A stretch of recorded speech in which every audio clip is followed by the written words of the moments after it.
성경을 통해서 하나님께서 우리에게 들려주시고자 하시는 그 말씀의 핵심을 깨달아야 돼요. 그게 제일 중요해요. 성경의 뭐 구체적인 내용들을 몰라도 돼요. 그러나 그 성경에서 하나님께서 우리에게 하시고자 하시는 말씀이 무엇인지 그걸 깨닫는 게 중요하단 말이에요. 그리고 성경은 또 이게 역사가 아니기 때문에 이렇게 맞지 않는, 앞뒤가 맞지 않는, 또 우리가 인간의 지식으로 좀 납득할 수 없는 그런 사건들도 많이 있어요. 그러나 여러분들이 절대로 성경을 인간적인 지식으로 이해를 하려고 하면 나중에 2단되고 3단되고 한다는 거예요. 성경은 절대로 내 지식으로 판단하려고 하면 안 돼요. 성경은 오직 성령의 감동으로 쓰여진 것이기 때문에 그대로 받아들이면 돼. 내가 이해할 수 있든 없든 그대로 받아들이면 된다.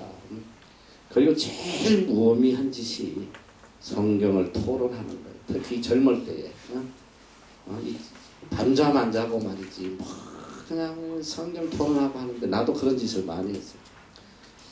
그러다 보면 자칫하면 이단으로 빠지기가 쉬워. 큰일 난단 말이에요.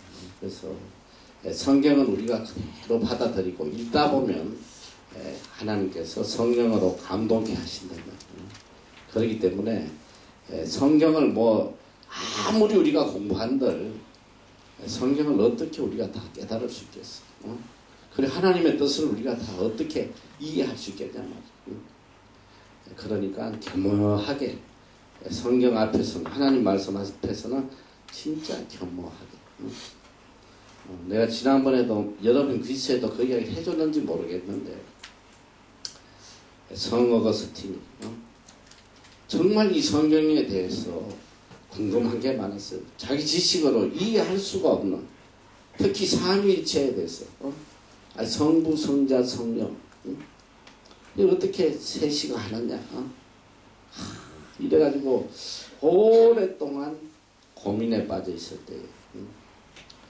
어느 날 해가 질 무렵에 이렇게 바닷가를 산책하고 있는데 모래사장에 조그만 어린애가 한 대여섯 살 되는 아이가 이 쪽박으로 이렇게 바닷물을 퍼서 이렇게 모래 구덩이를 파놓고 물을 자꾸 이렇게 퍼나르더라는, 너무 신기해가지고 아이에게 물어봐요. 얘야 너 여기서 뭐하냐? 왜 혼자서 여기서 뭐하고 있어? 그랬더니 이 아이가 하는 말이, 선생님 제가요 저 바닷물을 전부 다 옮기려고 그래요. 그랬더니 에라이 말도 앞에 안 되는 소리 한다. 빨리 엄마한테 가. 호통을 쳤는데 이 아이가 그러더래요. 아니 선생님은 이 조그만 이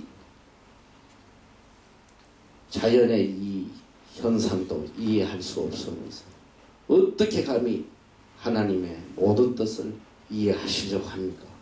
그래서 너무 놀랐어. 이 아이를 쳐다봤더니 흔적이 없이 사라졌더니. 그래서 그때 이제 어거스틴이 정말 하나님 앞에 회개하고 자기 지식으로 하나님의 뜻을 다 이해하려고 했던 그런 교만한 마음을 버리게 됐다는 거예요. 여러분이 잘 알아야 돼요. 성경은 우리의 지식으로 자꾸 이렇게 판단하려고 하면 큰일 난다는 거예요. 성경을 읽다 보면 성경을 깨닫는 것은 인간의 지식으로 깨닫는 게 아니고 성령으로 깨닫는 거예요. 성령, 하나님 주신 은혜로 깨닫는 거예요. 그러다 보면 성경을 쭉 읽다 보면 어느 구절에 와서 참 말로 할 수 없는 은혜, 정말 내 생명을 다 바칠 수 있을 만큼 그런 은혜를 받는 사람들이 참 많아요. 그래서 지금 내가 이제 여러분들에게 구약에 대해서 성경을 가르치는 이유가 뭐냐면 이 성경을 좀 더 이해하기 쉽도록, 또 하나님의 뜻이 뭔지 이 구약 전체에서 주시는 사건을 통해서 우리가 무엇을 깨달아야 되는지 그걸 지금 공부를 하려고 그래요.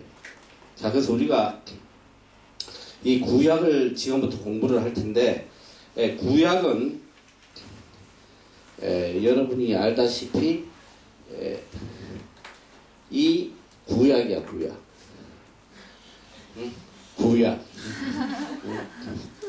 구약, 신약. 응? 이 구약, 신약 두 가지 약만 먹으면 영원토록 살 수 있어. 영생하는 약이란 말이지. 이게 한문으로 보면 여러분이 뭐 한문을 잘 알란가 모를란가 모르는데, 이 구자가 이게 뭐냐면 옛날 구자라는 거, 오래된 구. 이거는 약속이란 말이야. 약속. 오래된 약속. 신약은 새로운 약속. 구약이다. 그래서 이 영어로는 이걸 올드 테스트먼트라고 그래요. The Old Testament. 자, 구약이 올드 테스트먼트다. 근데 이제 우리가 이제 이 구약이 몇 권이야? 응? 아직도 그것도 모르는 애도 있을 거야, 아마. 39권이고 신약은 상구 27이라고 그랬지. 자, 구약 39권이 도대체 어떻게 해서 만들어졌느냐. 이게 굉장히 궁금하잖아, 그렇지?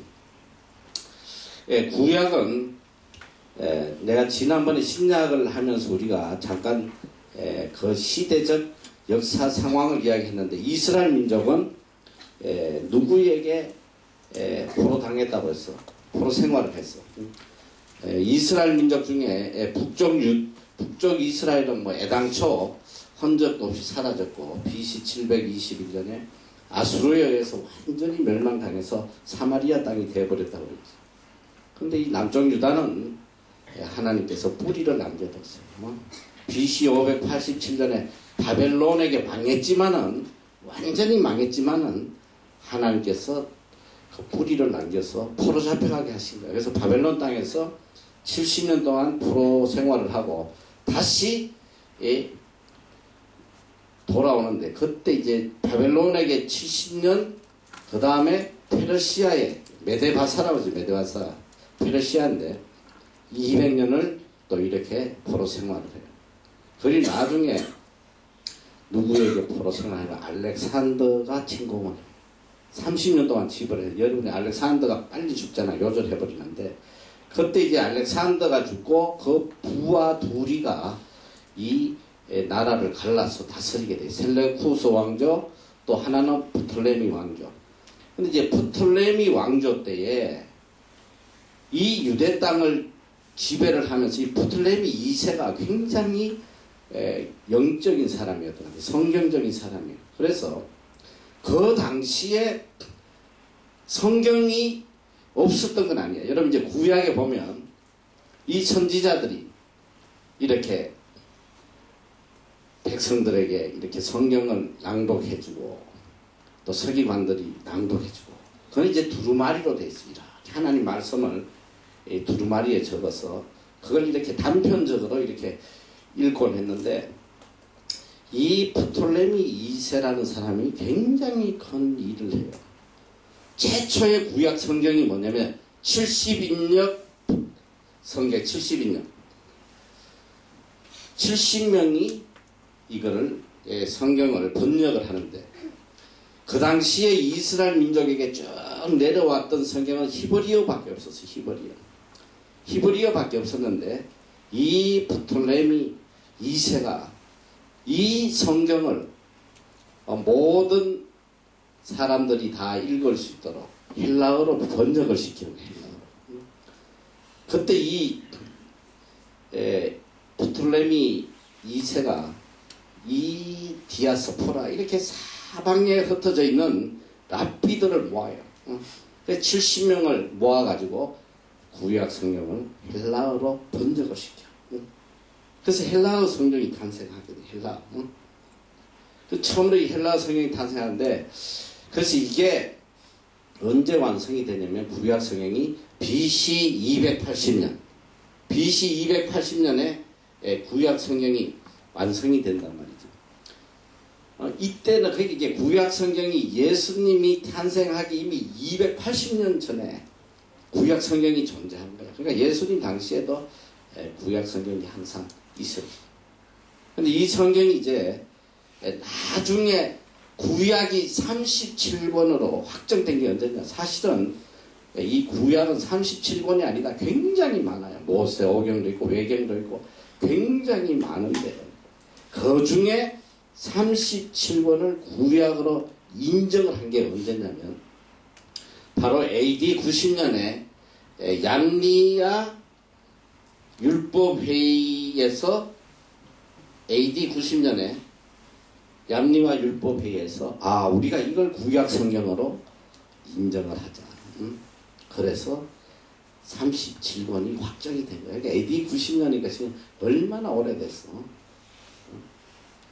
그리고 이제 신약은 그 뒤에 27권이 확정이 되는데 그거는 397년에 돼요. 그러니까 한 300년 뒤에 신약은 우리가 27권으로 하자 이렇게 해서 이게 카타르 공회에서 결정을 한다. 그래서 이제 우리가 지금 읽고 있는 이 성경이 이미 AD 90년 또 AD 397년 오래전에 지금 몇 년이 2015년이지. 응?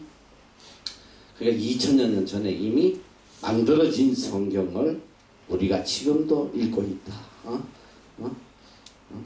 요 맨 앞에 앉은 애들이 눈을 깜빡거리네. 눈 오픈해. 알았어? 똑바로 쳐다봐.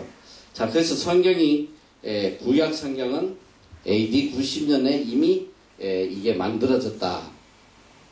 자, 그래서 우리가 이 성경을 공부를 이제 배우는데, 자, 이 구약을 먼저 구약이 어떻게 구성되어 있는지 그걸 봐야 돼요. 자, 이것이 굉장히 중요한 거예요. 여러분이 이걸 잘 알면 성경을 읽을 때 굉장히 재밌고 또 일단 성경 찾기가 일단 굉장히 쉬워. 굉장히 성경 찾기가 쉽다. 신약은 뭘로 구성되어 있다고 그랬어? 자, 기억하나 보자. 신약은 어떻게 구성되어 있어? 아는 사람? 응? 사복음서. 그 다음에 역사서가 뭐야? 사도행전. 그 다음에 서신서. 서신서가 몇 개? 이거 봐, 이거 모르잖아. 응? 응? 응? 바울 서신이 몇 개? 서신서가 21개라고 그랬지. 21개 중에 바울 서신이 13개에서 14개, 히브리서까지 하면 14개. 나머지 공동 서신이 7개. 그 다음에 나머지 하나가 계시록. 계시록. 예언서가 있다. 예언서. 자, 이제 구약은 그러면 어떻게 구성되어 있는지 이걸 봐야 돼요. 자, 구약은 어떻게 구성되어 있냐? 구약은 39권인데 어떻게 되어 있냐? 자, 첫째, 구약은 역사서가 맨 먼저나 역사서. 이 역사서가 17권이란 말이에요. 17권. 이 역사서는 말 그대로 역사적인 시간 순서에 따라서 기록이 된 거야. 시간 순서에 따라서. 이 역사서는 창세기에서 시작해가지고 에스더까지. 자, 이제 성경이 구약이 어떻게 구성되는지 보면 굉장히 재밌어요. 처음에는 역사서다. 17권. 창세기, 출애굽기, 레위기 가지고 시간 순서대로 쭉 해가지고 에스더까지 온다. 이게 역사서다. 그러면 역사서 다음에 뭐가 나오냐면 시가서가 나와요. 시가서. 이 시가서는 뭐냐면 시와 음악이야. 음악. 노래. 시와 노래로 만들어진 시가서가 몇 권이 나오냐면 5권이 나와요. 내가 시가서 그러니까 누가 시가서 니가를 생각하는 사람이든 술 좋아하는 사람. 자, 시가서 5권. 이 시가서 니가리 굉장히 유명한 술이야. 양주 중에. 시와 노래, 시가서.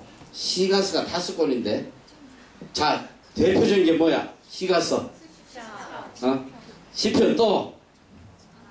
야, 이거 보지 말고, 야, 이거 자꾸 띄워주지 마. 내가 한 다음에 띄워줘. 이거 보고 답하면 안 돼. 좀 아는 게 있나 한번 물어보자. 자, 시가서. 자, 아는 사람. 자, 시편 또. 전도서. 욥기. 아가. 뭐 좀 봤냐, 그새?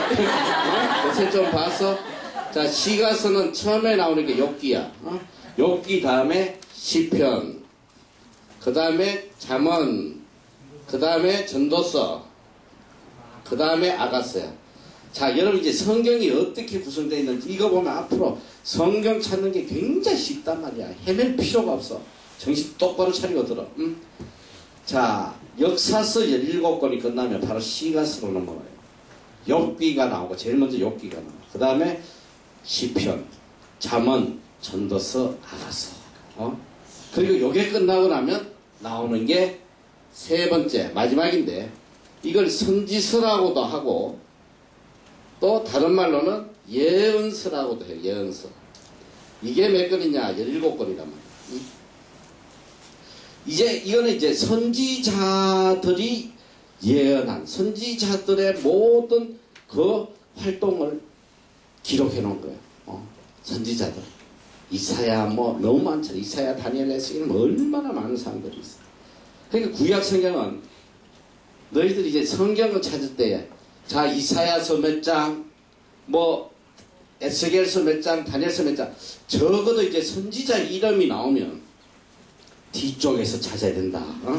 그 정도는 이제 알 수 있잖아요. 계속 창세기 뒤에서 이사야가 어딨나 이래 헤매지 말고 적어도 선지자의 이름은 뒤편에 다 있다. 17권이 뒤편에 다 있다. 자, 이렇게 돼 있어요. 이게 전체가 이렇게 해서 39권이 되는데, 자, 이제 문제는, 자, 역사서는 좋아, 아주. 역사서는 순서대로 창세기, 출애굽기, 레위기, 민수기, 신명기 쭉 역사서. 역사로 돼 있으니까 굉장히 빨리 이해하기도 쉽고 한데, 제일 문제가 뭐냐면 이 선지서야, 선지서.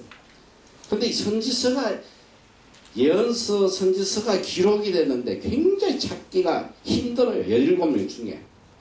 굉장히 헷갈리게 성경이 구성되어 있어. 난 왜 이걸 이렇게 구성했느냐? 나도 모르겠어. 왜 그래? 이것도 시대별로 활동했던 선지자 시대 순으로 쭉 선지자를 해놨으면 좀 더 이해하기가 쉽지 않았겠나. 그런데 이 선지서는 어떻게 구성되어 있냐? 자, 지금부터 내가 이 선지서에 대해서 설명을 하는데 잘 들어. 이 선지서는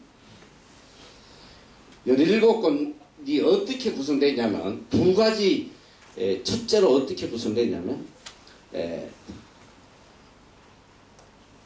성경에서는 어떻게 구성되어 있냐면 시간의 순으로 선지자의 내용이 기록된 게 아니고 책의 두께에 따라서 결정이 되는 거예요. 그게 뭐냐면 첫째로 이 선지서에는 대선지서라고 그래. 대선지서.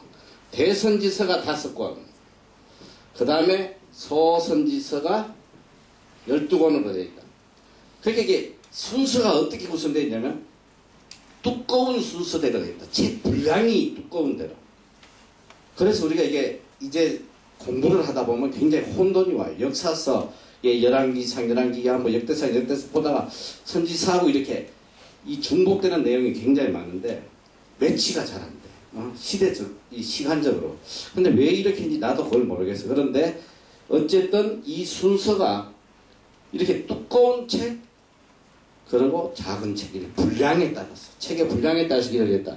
그래서 이 대선지서는, 그러니까 이제 선지서의, 예언서에 제일 먼저 나오는 게 제일 두꺼운 내용이다. 제일 많은 내용이 기록되어 있다. 그게 뭐냐면 제일 처음에 나오는 게 이사야.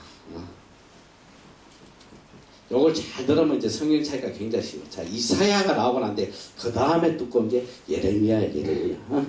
자, 예레미야. 자, 예레미야가 나오면 예레미야가 쓴 책이 뒤따라서 나와요. 그게 뭐냐면 예레미야, 애가. 바로 그 뒤에 나온단 말이에요. 예레미야, 애가. 이사야서 예레미야, 예레미야, 애가. 그 다음에 나오는 게 에스겔. 에스겔이 나오고 그 다음에 나오는 게 다니엘이야, 다니엘. 자, 대표적인 게 이 다니엘은 바로 에스겔보다 먼저 활동하던 사람인데도 뒤에 가 있단 말이지. 그게 왜냐면 책의 두께가 에스겔한테 조금 밀려서 그래요. 그래서 뒤로 떨어졌다. 자, 그러니까 이게 예언서를 딱 찾을 때 시가서가 끝나고 제일 먼저 나오는 게 이사야서, 그 다음에 예레미야, 예레미야 애가, 그 다음에 에스겔, 다니엘서. 그래서 그 뒤에는 이제 12명이 소선지자야. 소선지자들이 또 호세아부터 말라기까지 나머지 12명이 기록이 되어 있다. 자, 그러니까 이제 선지서, 예언서는 우리가 이제 찾으려면 두꺼운 것부터 적어도 이제 여기서 잘 들으면 최소한 선지서의 5명은 좀 쉽게 찾을 수 있어. 시편 뒤에니까 좀 넘어가서 시편 좀 넘어가서 시가서 끝나고 아가서 다음에 보면 두꺼운 게 이사야. 따라해봐. 이사야. 예레미야. 예가 그 다음에 에스겔, 다니엘. 여기 이제 대선지서라고 해요. 대선지서.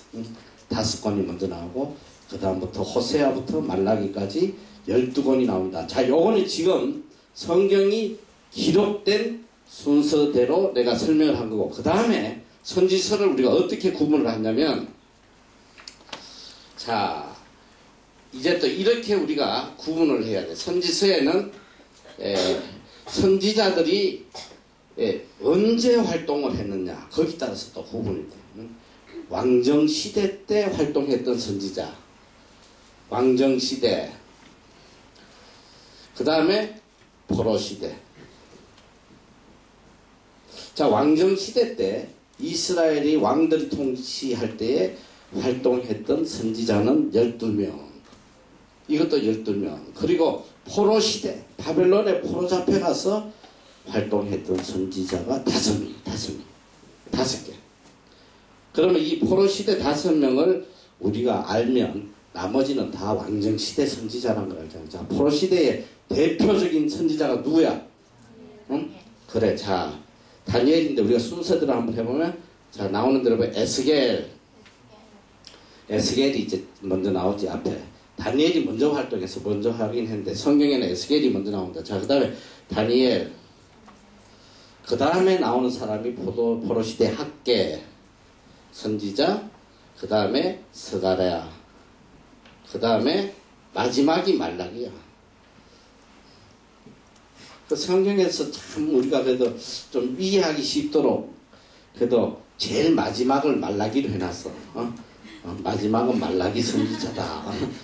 그러니까 구약의 마지막은 말라기다. 외우기가 쉽잖아. 자, 이 포로 시대에 활동했던 선지자는 에스겔, 다니엘, 학개, 스가랴, 말라기다.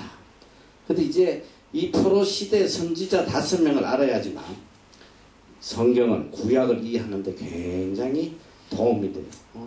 굉장히 도움이 된다. 그래서 여러분들이 왕정시대 때 활동했던 선지자, 또 포로시대 때 활동했던 선지자, 그렇게 적어도 요거는 머릿속에 알고 있어야 돼요. 포로시대 때는 따라해봐. 에스겔, 다니엘, 학개, 스가랴, 말라기.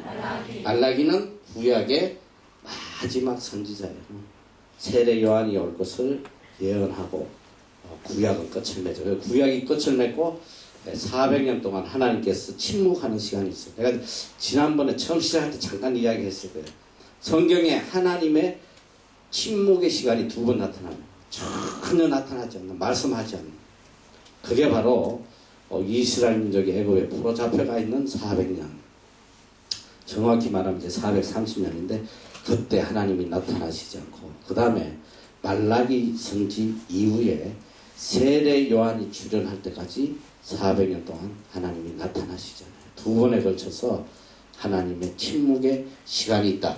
자, 이제 성경이, 구약이 이렇게 구성되어 있다. 이제 여러분이 이걸 알면 일단은 성경을 찾기가 굉장히 쉬워. 남의 눈치 안 보고 빨리빨리 찾을 수 있어.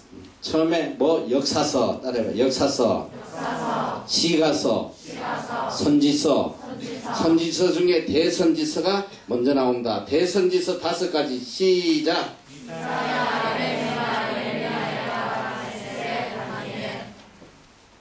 자, 그리고 성경에 또 이제 포로 시대 때 활동했던 선지자들의 이런 5명. 시작. 자, 이제 또 이 성경 역사서에 이 성경이 어떻게 구성되어 있나, 그걸 내가 이제 요약을 해주면, 성경은 처음에 제일 처음에 시작되는 게 창조시대예요. 창조시대. 이거는 하나님께서 창조하신 그 시기란 말이에요. 창조시대. 자, 창조시대는 창세기 1장에서 11장까지, 창세기 1장에서 11장까지. 요거는 인류의 일반 역사를 이야기합니다. 공통 인류의 일반 역사. 특정인에 대한 역사가 아니라 모든 하나님 지으신 인류의 일반 역사다. 인류의 일반 역사. 자, 성경은 창세기 1장에서 11장까지를 창조시대, 하나님이 창조하신 창조시대다. 이렇게 구분을 하고 있어요. 자, 두 번째 시대는 뭐냐면 족장시대, 족장시대. 족장시대는 뭐냐면 쉽게 이야기하면 가족 단위로 이끌어가는 그런 시대를 이야기합니다. 이 족장시대는 바로 족장시대는 하나님이 선택한 민족이 나타납니다. 선택한 민족. 이 족장시대의 대표적인 인물이 누구야? 아브라함이란 말이에요. 믿음의 조상 아브라함을 선택해서 그 후손들을 하여금 이 민족을 이루어나가는 이 족장시대가 바로 창세기 12장부터 창세기 50장 마지막까지 이 이스라엘 민족이 애굽에 들어가는 그걸 끝으로 족장시대. 자, 이 족장시대의 대표적인 사람 바로 아브라함, 그 다음에 이삭, 야곱. 그래서 성경에는 항상 아브라함의 하나님, 이삭의 하나님, 야곱의 하나님, 이렇게 족장, 그 시대를 이끌어갔다. 하나님이 선택한 믿음의 이 족속, 무리들. 그래서 이 족장시대. 그러니까 성경은 처음에 창조시대를 다루고 그 다음에 두 번째로 믿음의 조상인 아브라함의 이 계들을 다루고 있다. 족장시대.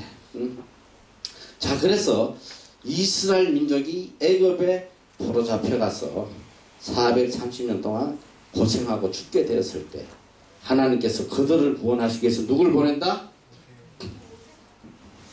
모세 시대가 시작되는 거예요. 모세 시대.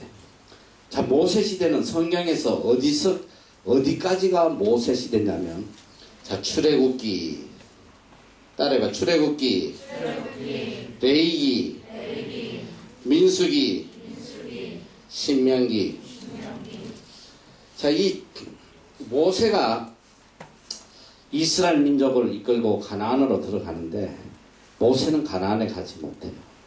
그래서 모세가 모압 평지에서 요단강 건너편에 있는 이방 땅 모압 평지에서 광야 제2세대 이스라엘 민족이 가나안에 들어가기 전에 그들에게 정말 간절히 그 가나안 땅에서 하나님을 어떻게 섬겨야 되는지 목이 터지라고 외치는 그게 바로 신명기야. 신명기 좀 전에 다시 하겠지만 그 신명기를 끝으로 모세는 거기서 생을 거칠려요. 그래서 자, 출애굽기 따라가. 출애굽기, 레위기, 민수기, 신명기, 여기까지가 모세 시대다. 자, 모세가 이제 죽고 모세의 후손인 여호수아와 갈렙, 이 두 사람의 인도로 이스라엘 민족은 가나안 땅에 들어가는데 그때부터는 하나님께서 어떤 통치를 하시냐면 사사 통치를 하시는 사사를 세워서 하나님이 직접 사사에게 명령하시고 사사에게 능력을 주셔서 이스라엘 가나안 땅을 점령하도록 하시는 것이 바로 사사시대다. 사사시대. 이 사사시대는 바로 누구부터 시작한다? 여호수아로부터 시작해서 12명의 사사를 거쳐요. 12지파를 대신해서 12명의 사사를 거친대. 자, 이 사사시대는 어디까지 이어지냐면 여호수아, 그 다음에 룻기, 그 다음에 이 사사시대를 어디까지 보냐면 사무엘까지 봐요. 사무엘 상하까지. 사무엘은 이제 마지막 사사로 본단 말이에요. 그래서 성경에 여호수아, 룻기, 사무엘, 하까지를 사사시대로 우리가 분류를 해요. 그래서 이게 이 사무엘 시대는 왕정 시대와 사사 시대가 이제 겹치는 그런 시기인데, 그렇게 하고 그 다음에 사사 시대가 끝나고 무슨 시대가 시작되냐면 왕정 시대가 시작돼요. 왕정 시대. 자, 왕정 시대. 자, 이 왕정 시대는 이스라엘의 왕들이 통치하는 그런 시대예요. 이스라엘 민족이 하나님의 사사 정치를 거부하고 그들에게도 왕을 세워달라고 사무엘에게 난리칠 때에 하나님께서 굉장히 슬퍼하시고, 너희들이 이제 나를 왕으로 삼기 싫어하는 거야. 그래, 너희 원하는 대로 한번 해봐라. 어? 그래서 왕을 세워주시는데, 실제로 이스라엘의 초대왕이 누구야? 사울이란 말이야. 그러나 사울과 다윗까지는 왕정 시대가 시작됐지만은 사사 통치를 받아요. 사무엘이 계속 그 관여를 해요.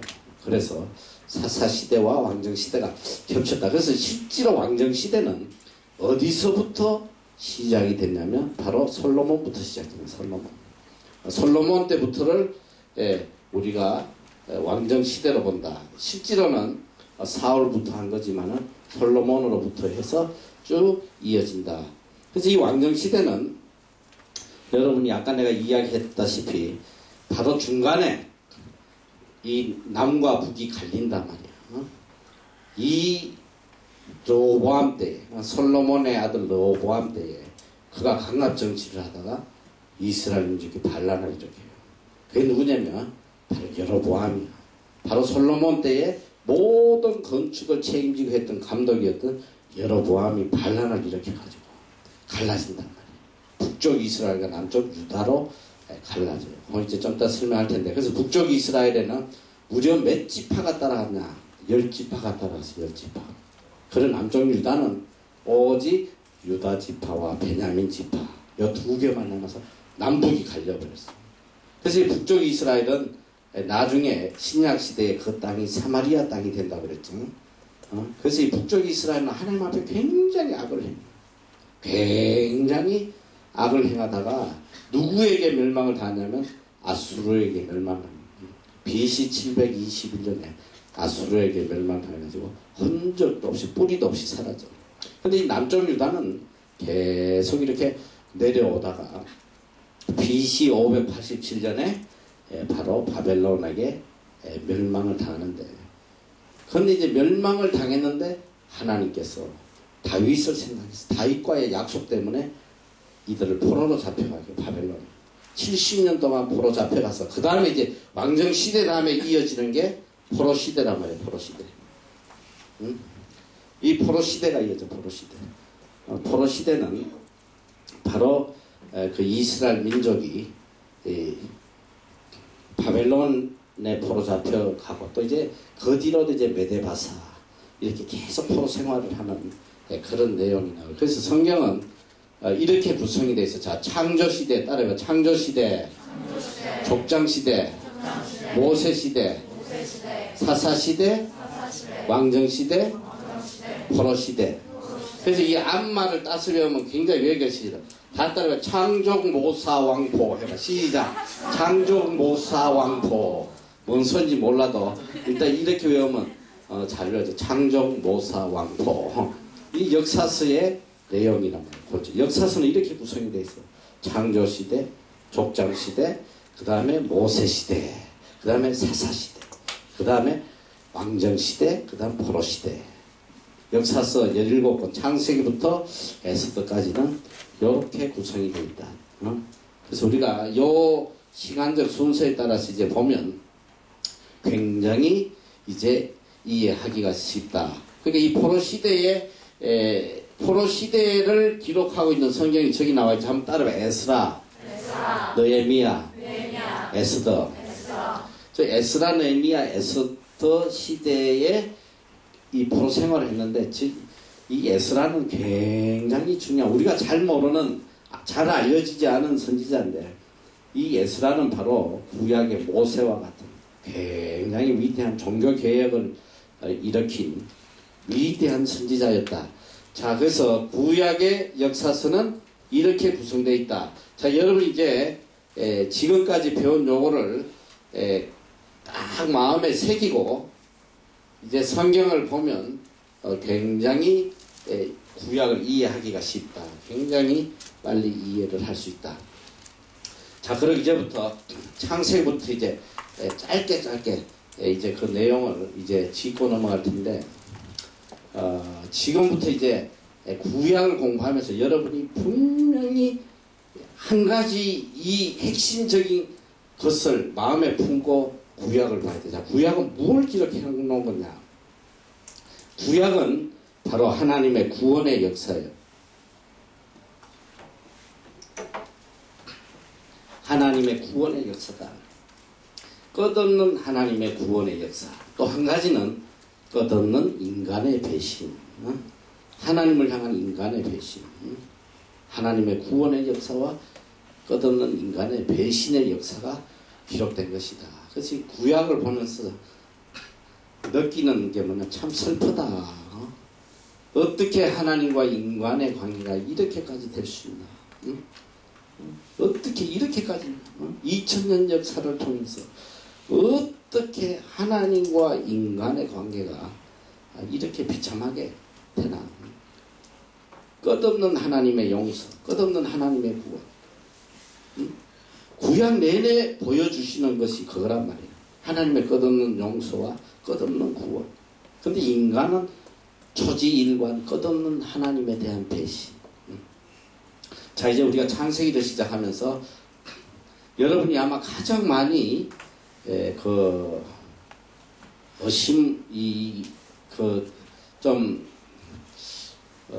마음에, 야, 왜 하나님께서 우리 인간을 창조하셨을까? 거기에 대한 퀘스천이 굉장히 많잖아. 왜 하나님께서 우리 인간을 창조하신 목적이 뭐냐? 자, 하나님이 우리 인간을 창조하신 주된 목적은 바로 하나님의 사랑의 대상자로 우리를 만듭니다. 하나님의 사랑을 마음껏 줄 수 있는 그 사랑의 대상을 만든 거예요. 인격적인 관계. 자, 왜 부모들이 아이들을 낳냐? 왜 부모들이 아이를 낳냐? 노후 대책용으로? 뭐 그런 사람이 가끔 있을 수 있겠지. 그거는 나쁜 부모야. 그거는 제대로 된 사람이 아니란 말이야. 정상적인 부모는 왜 자녀를 낳냐? 내 사랑의 대상자를 낳는. 내가 마음껏 사랑하고 또 그 사랑을 주고 그 사랑을 먹고 자라고 행복해하는 그 모습을 보면서 내가 기뻐하는, 나의 행복을 누리는. 그러니까 그 사랑의 대상자로 자식을 놓는단 말이야. 자식 낳으면 얼마나 기쁜 거야. 사실 자식 낳으면 기쁨보다 고생이 더 크잖아. 태어날 때부터, 나면서부터 울고 자빠져가지고 좀 조용히 나오지. 내가 요새 그런 생각이 되게 들어요. 도대체 인간은 날 때부터 이게 사가지가 없어. 별 쓸모가 없이 나타나. 너희들 이 송아지 같은 거 말이지. 내가 보니까 정말 신기해요. 엄마가 송아지 그냥 뿡 해가지고 놓으면 뭐가 푹 떨어져가지고 바로 일어나. 바로 일어나가지고 털털 털고 그냥 이리저리 돌아다녀. 지 먹을 거 찾아다니고 알아서 저 또 뭐 지가 와서 빨아먹지. 엄마가 안고 젖 먹이는 거 봤어? 지가 와서 배고프면 찾아먹고. 그래가지고 지 밥벌이 한단 말이야, 금방.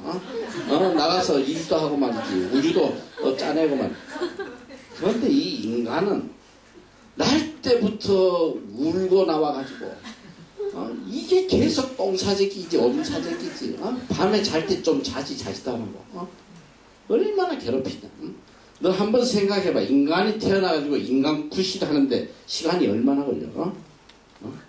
내가 볼 때 30까지 인간 구실하면 훌륭한 인간이야. 내가. 지금은 30대도 인간 구실 못하는 건 너무 많아요. 요새 뭐 별별 족이 많대. 뭐 칸가루 족도 있고. 너 칸가루 알아? 이 새끼 이 엄마 주머니에 달고 다니잖아. 60, 70 먹은 어머니가 그거 3, 40 먹은 놈 품에 안고 살아간단 말이야. 다 먹여야 되고 입혀야 되고. 지금 심각해요, 한국에. 자립을 못합니다. 부모에게 무슨 행복을 주는 게 아니라 고통을 주는 이런 자식들이 너무 많아. 자, 이제 하나님께서 자, 어떤 자식이 가장 훌륭한 자식이냐? 부모의 바람대로 인간구실하고 부모의 바람대로 인간구실하고 지할 잘하고. 그러니까 부모는 자식을 바라보면서 그 기쁨이 말로 할 수 없는. 얘 부모의 제일 큰 기쁨이 뭐야? 자식 잘 되는 거거든. 자식이 훌륭하게 돼서 지도 행복하게 살고. 그러면 그게 내 기쁨이 되는 거야. 내 기쁨이 돼야 돼. 그리고 자식과 부모의 관계에서 가장 소중한 게 뭐냐? 자식이 부모의 바람대로 부모의 뜻대로 자라주는 거야. 그게 부모에게 가장 큰 기쁨 아니에요? 하나님도 마찬가지. 우리 인간을 창조하시면서 사랑의 대상자로 마음껏 하나님의 사랑을 부어주시고 또 하나님의 바람대로 하나님의 뜻대로 그들이 살았어. 정말 행복하게 사는 모습을 보면서 하나님도 기뻐하시고 그런 인격적 관계를 맺기 위해서 인간을 창조하셨다. 그런데 안타깝게도 하나님의 기대를 저버리고 인간은 하나님에게 악을 행 하나님 말씀을 듣지 않은 모든 악이 어디서부터 시작했냐면 하나님의 말씀을 거절하는 데부터 하나님 말씀을 안 지킨 데부터 거절하면 그렇게 되는 거예요. 우리 어릴 때 말이지 내가 젊었을 때 이 모여가지고 밤새도록 그 하나님의 창조에 대해서 밤을 새가면서 토론하고 도대체 하나님은 전능자신데 왜 인간을 요따오로 만드셨냐? 하나님은 그런 능력도 없으신가? 그것도 모르고 만드셨나? 지금 생각하면 좀 황당하지. 밤새도록 그 토론하면서 말이지. 여러분 하나님께서 인간을 만드실 때에 우리에게 주신 특별한 것이 있어. 그게 뭔지 알아? 자율성을 줬단 말이야. 자율성. 선택할 수 있는 자율성을 줬어. 하나님이 만약에 딱 너는 평생 요 말대로 요렇게 평생 살다가 그렇다면 이건 로봇이야. 인격적인 관계가 될 수가 없어. 하나님이 인간을 만들 때에 스스로 선택할 수 있는 자율권을 주셨단 말이지. 자, 스스로 선택했어. 하나님의 말씀을 순종하고 선과 악을 구분해서 따라올 수 있도록 그런 자율권을 주셨어. 그런데 인간은 하나님의 말씀을 따라간 것이 아니고 누구 말을 따라갔냐? 여편네 말을 따라간다. 이 인류의 불행의 시작은 이 여편네다. 이 여자를 조심해야 되고 형제들 정말 조심해야 돼. 가능하면 혼자 살아. 바울이 왜 혼자 살라고 그런지 알아? 여편네들 때문에 망한 사람이 한둘이가 아니야. 조심해야 돼. 가는 데마다 여자가 문제야. 자, 그런데 이 하와가 하나님께서 하와를 만들어 주실 때는 아담의 배필로, 배필이 뭐냐? 아담의 조력자, 도움이 되는, 아담에게 힘이 되도록 하나님의 말씀을 지켜나가는 데에 힘이 되고 하나 되고 말이지. 그거 하라고 만들어 주셨어. 그러니까 이 하나님이 만드신 창조의 목적을 벗어나면 그때부터 불행이 시작되는 거야. 알아? 자매들도 잘 들어. 형제는 첫째로 일생을 살아가면서 하나님의 말씀을 지키는 거, 이걸 생명처럼 해야 돼요. 그래야지 하나님의 행복을 누릴 수 있는 거야. 자, 그럼 자매는 뭘 해야 되냐? 하나님이 세워주신 남편의 배필이 돼야 된다. 남편이 어떻게든 하나님의 말씀을 순종하고 잘 따라갈 수 있도록 힘이 돼줘야 된다. 그 맡은 자리에서 자기 책무를 다하지 않으면 그때부터 깨지기 시작하는 거야. 하나님과의 관계성이 깨져버리고. 이 세상에 살아가면서 제일 힘든 게 뭔지 알아? 관계성이야. 관계성. 관계성이 깨지면 너무 고통스러운 거야. 너는 왜 한국에 그렇잖아. 직장, 이 대기업 들어가니까 얼마나 어려워. 근데 직장 들어가서 1년도 안 돼서 때려치는 애들 너무 많아요. 왜? 관계성이 너무 힘든 거야. 인간과 인간 사이에 이렇게 소통하면서 서로 하나 되기가 그렇게 어려운 거예요. 제일 중요한 게 관계성의 문제. 여러분이 이 땅에서 하나님의 창조의 목적대로 하나님의 기쁨이 되고 또 우리도 이 땅에서 행복하게 살 수 있는 유일한 방법은 하나님과의 관계성을 바로 맞춰요. 하나님의 관계성. 자, 관계성을 바로 맺기 위해서 첫 번째 조건이 뭐냐면 바로 상대의 마음이 내 마음이 돼야 돼. 일치가 돼야 돼. 하나님의 뜻이 내 뜻이 돼야 된단 말이에요. 다윗이 성경에 제일 많이 나오는 이름이 바로 다윗이야. 다윗보다 이름이 많이 나온 사람이 없어. 다윗이 왜 엄청난 죄를 짓고도 그렇게 하나님한테 끝까지 사랑을 받았냐면 다윗은 하나님의 말씀, 다윗은 내 마음에 합한 사람이다. 그게 뭐냐? 다윗의 마음이 곧 내 마음이라 했어요. 내 마음이 다윗의 마음이야. 내가 이러고 싶은데 얘가 알아서 하네. 얼마나 그게 중요해. 결혼했는데 내가 꼭 이거 하고 싶은데 남편이 알아서 다 해줘. 내가 꼭 이거 사고 싶은데 남편이 사가져 와. 이게 얼마나 기쁜 거예요. 그런데 내가 요거 사고 싶은데 꼭 이놈이 이상한 거, 내가 가장 싫어하는 거 사가지고 돌아오면 이게 가정 파괴범이야.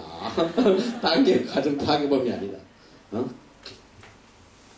내가 예전에 중고차를 사려고 옥션에 갔더니 아는 한국 사람이 와가지고 안절부절하면서 그래.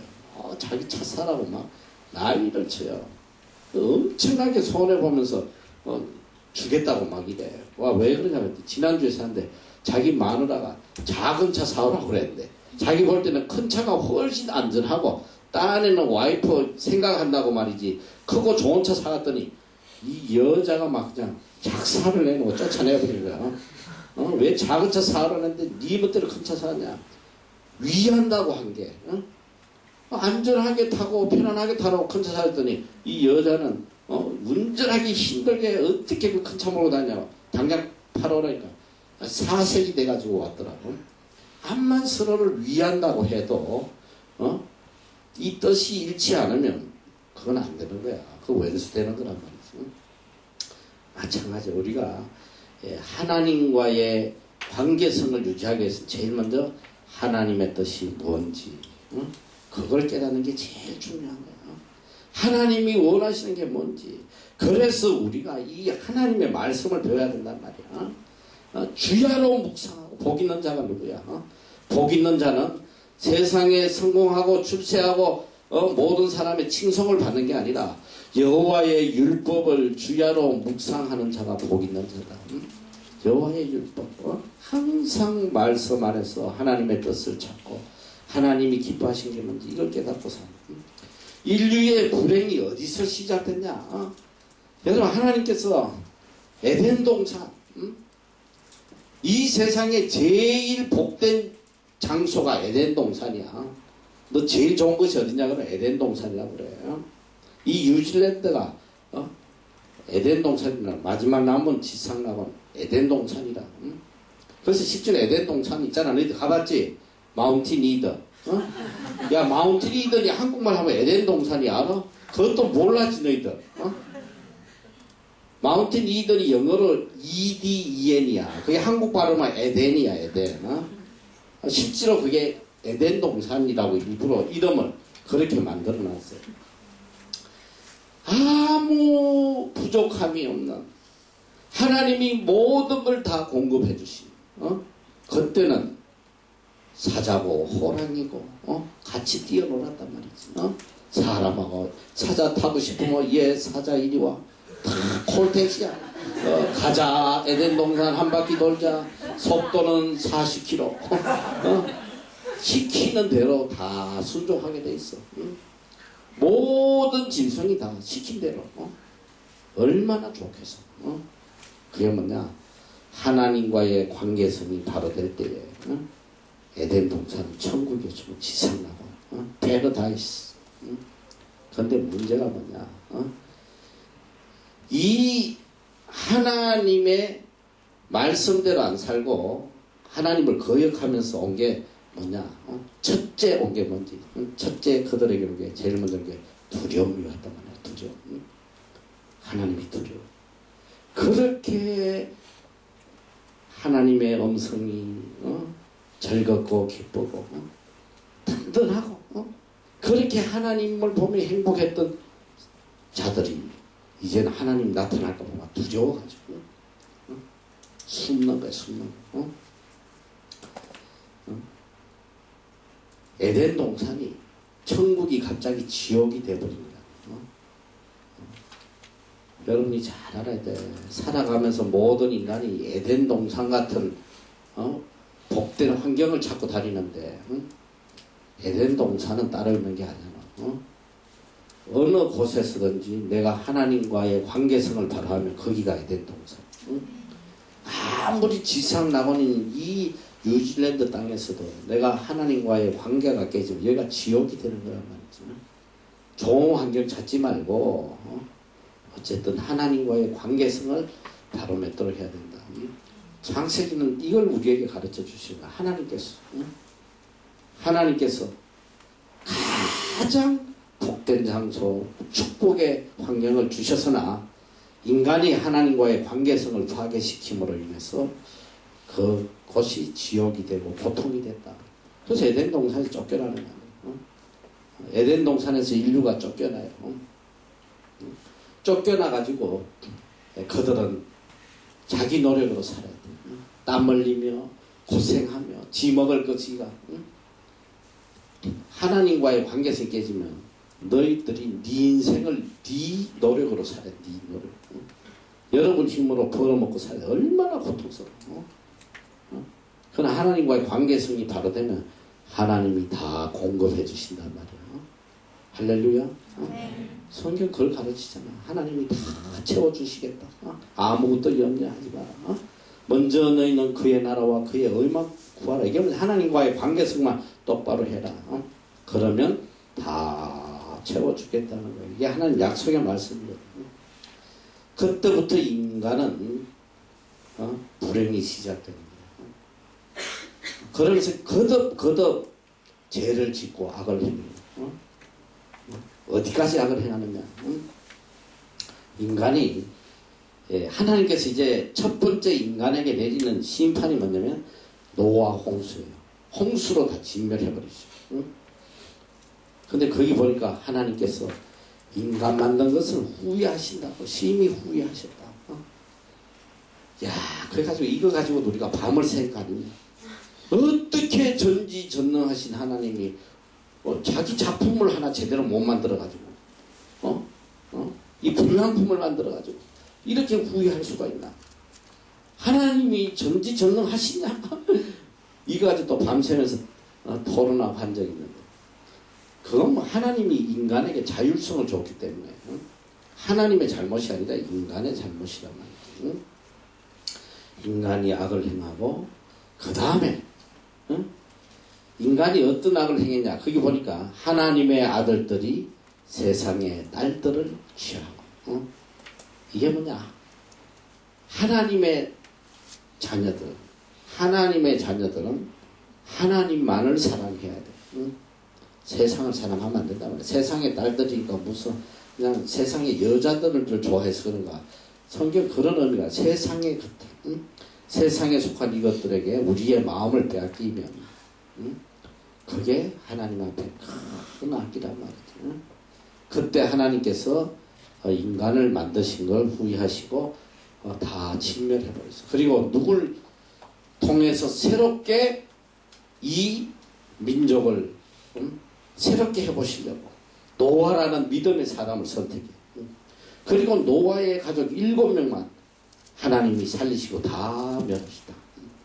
다 멸하시고 다시 노아의 가족을 통해서 하나님이 계획했던 그 인격적 관계를 만들어 보시려는데 또 실패.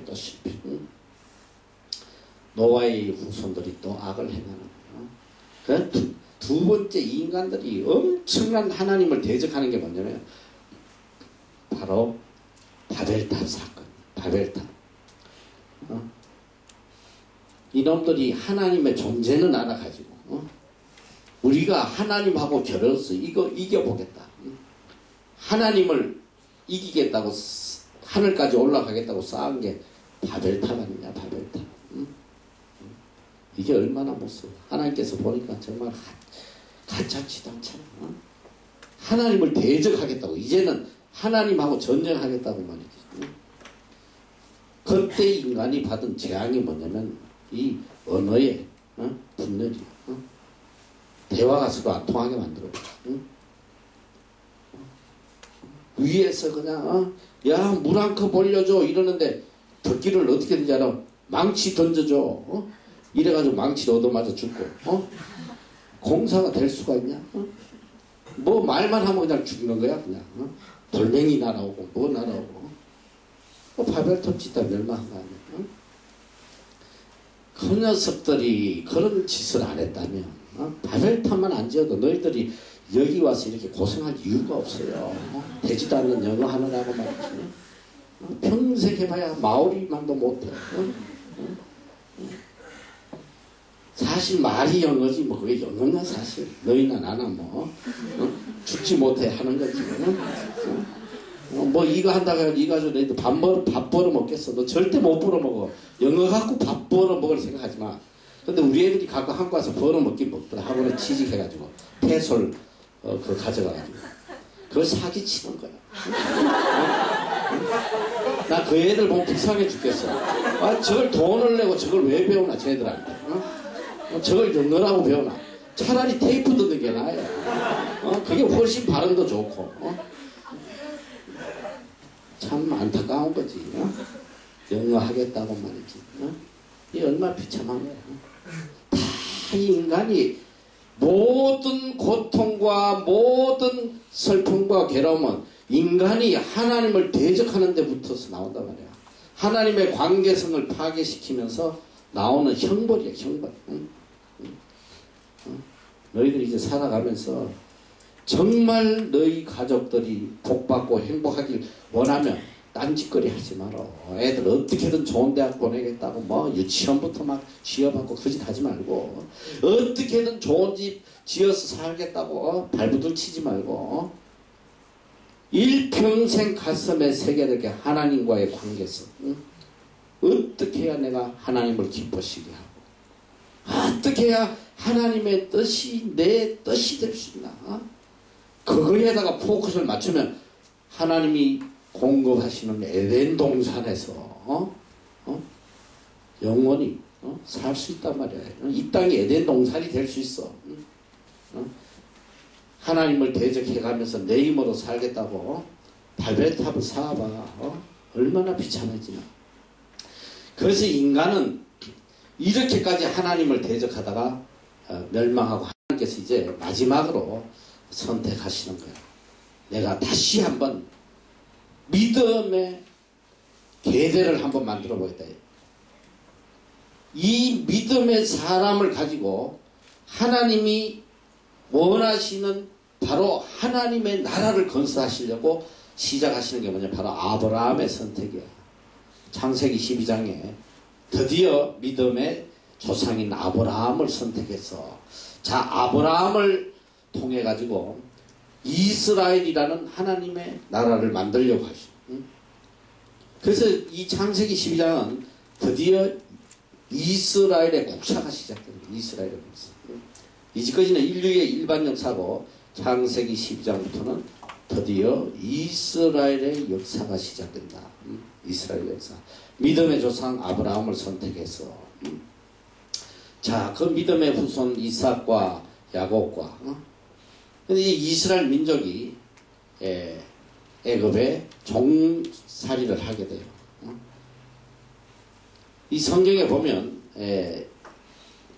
그 이스라엘 아브라함이 하나님 앞에 제사를 하면서 죄를 짓게 되는데 조그만 그 실수를 하게 돼요. 그런데 하나님께서 내 자손이 이방에 객이 된다. 400년 동안 이제 객이 될 거라고 예언을 미리 말씀을 하시고 그 말씀대로 이스라엘 민족은 애굽에 종살이를 가게 돼요.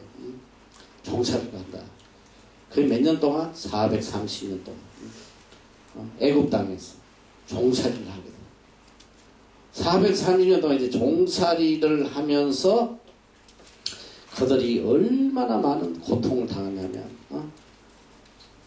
견딜 수 없는 고통을 당하다 보니까 그때 자기들이 잊고 살았던 우리 조상의 하나님을 생각하게 돼요.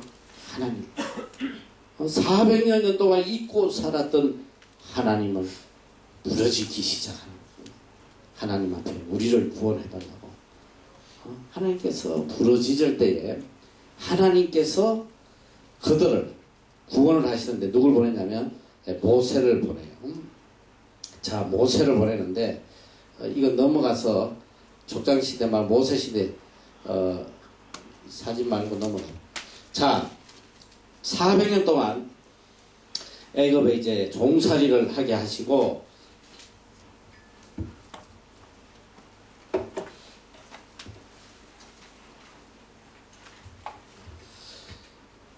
종살이를 하게 하시고 이제 모세를 통해서 애굽에서 이스라엘 민족을 구해내시는데 이 애굽을 나올 때에 하나님께서 몇 가지 재앙을 보여주셔. 10가지 재앙을 보여주신단 말이에요. 그러니까 하나님께서 430년 동안 하나님을 잊고 살았던 이 민족을 데리고 하나님의 계획하시는 그 하나님의 나라를 세우시려고 하니까, 자, 여러분 이제 국가를 건설하려면 꼭 필요한 게 3가지라고 그랬잖아. 그렇지? 첫째는 민족과 사람과 그 다음에 땅과 영토와 그 다음에 법이 있어야 된단 말이에요.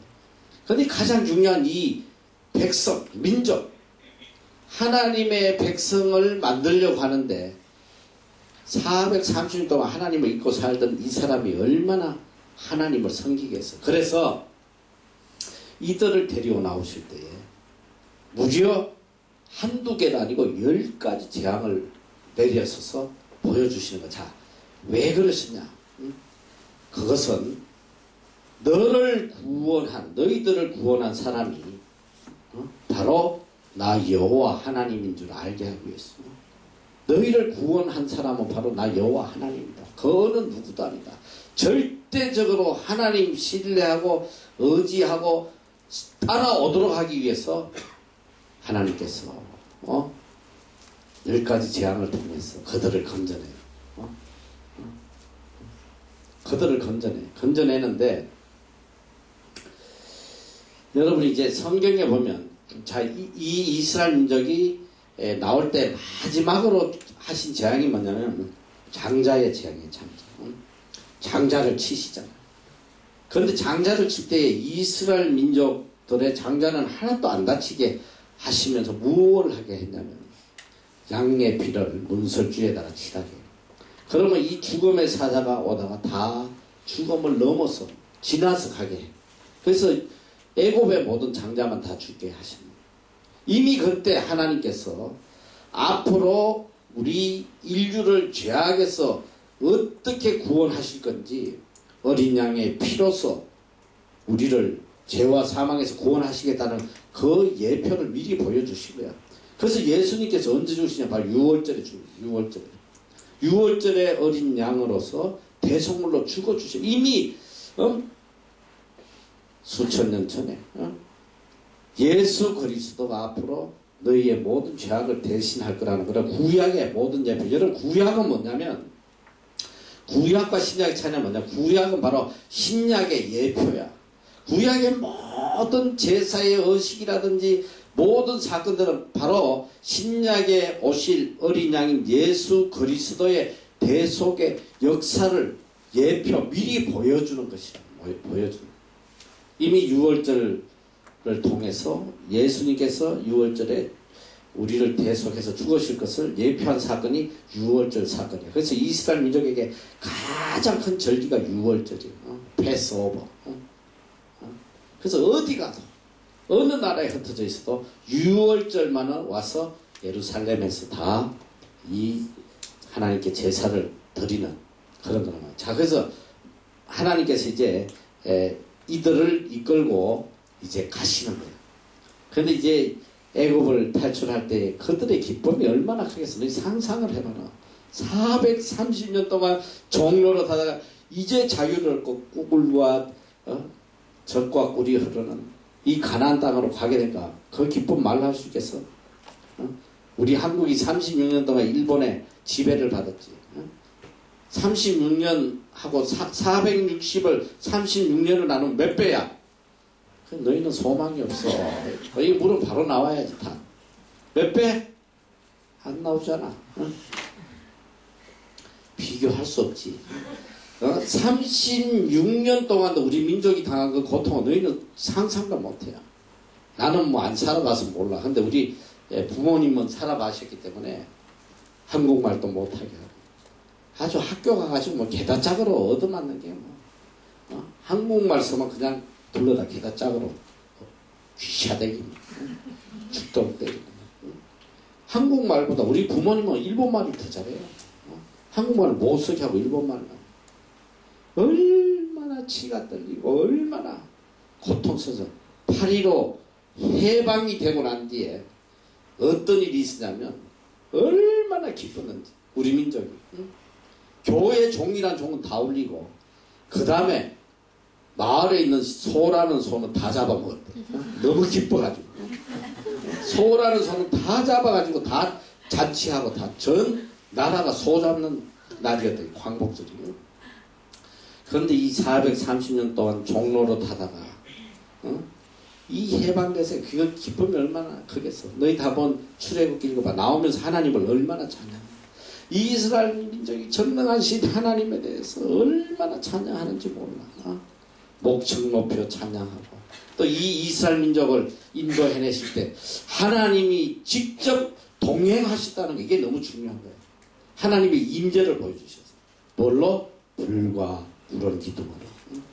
불과 구름 기둥으로 그들과 함께 움직이셨단 말이죠.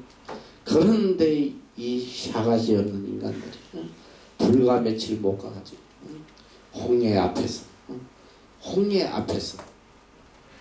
앞에는 홍해지 뒤에는 애국 군대가 쳐들어오지.